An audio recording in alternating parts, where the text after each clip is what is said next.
नमस्कार, मैं हूं आप सभी के साथ ज्योति सिंह और आज बात करेंगे गरीबी को लेकर और यूपी के चित्रकूट को लेकर के किस तरीके से वहां की बेटियों का जिस्म का सौदा किया जाता है। आज गरीबी में पलती जिंदगी सबसे बड़ा अभिशाप है। 2 जून की रोटी के जुगाड़ के लिए हड्डियां तक गला देने वाली मेहनत करनी पड़ती है, लेकिन बस इससे काम तो नहीं चलता। यहाँ रोटी के 2 टुकड़े और चंद खनकते सिक्कों की आवाज़ देने के लिए दरिंदे करते हैं बेटियों के जिस्म का सौदा।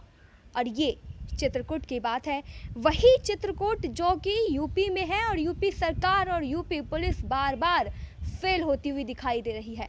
कोरोना संकट के बीच उत्तर प्रदेश के चित्रकूट में मासूम बच्चों के साथ जो अत्याचार होता था, उसको लेकर प्रशासन में अब हड़कंप मच गया है। यहाँ चित्रकूट की खदानों में नाबालिग लड़कियों के साथ यौन शोषण की बात सामने निकल कर आई है और वहाँ जिस तरीके से लड़कियों के जिस्म का सौदा होता था, वो बात सामने आने के बाद आला अफसरों ने इलाके में डेरा डाल लिया है और मामले की छानबीन में जुट गए हैं।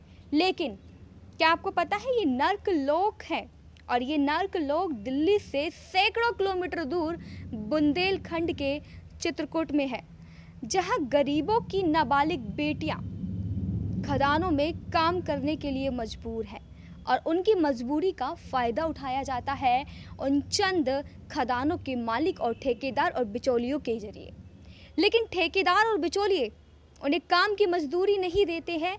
मजदूरी पाने के लिए इन मासूम बेटियों को करना पड़ता है अपने जिस्म का सौदा।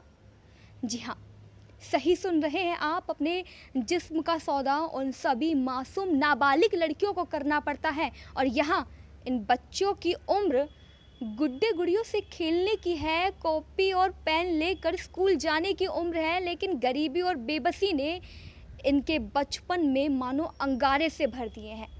परिवार को पालने का जिम्मा इन मासूम बच्चियों के कंधों पर आ चुका है और इन मासूम बच्चों की उम्र क्या है, 12 से 14 साल।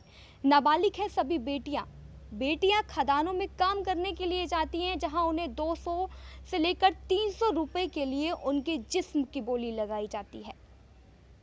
सिर्फ 200 और 300 रुपए।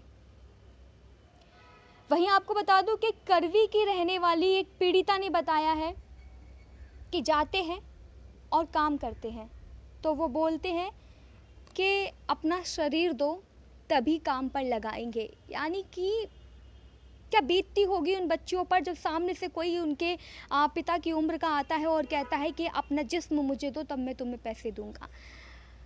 हम मजबूरी में ऐसा करते हैं और फिर भी पैसा नहीं मिलता है, मना करते हैं तो बोलते हैं काम पर नहीं लगाएंगे। मजबूरन हमें ये सब करना पड़ता है। और ये सिर्फ एक पीड़िता की कहानी नहीं है, एक मासूम बच्चे की कहानी नहीं है। ऐसी तमाम लड़कियों ने जो अपने बयानों में कहा है कि तमाम ऐसे लोग हैं जो भेड़ियों की तरह उनकी जिस्म को नोचते थे।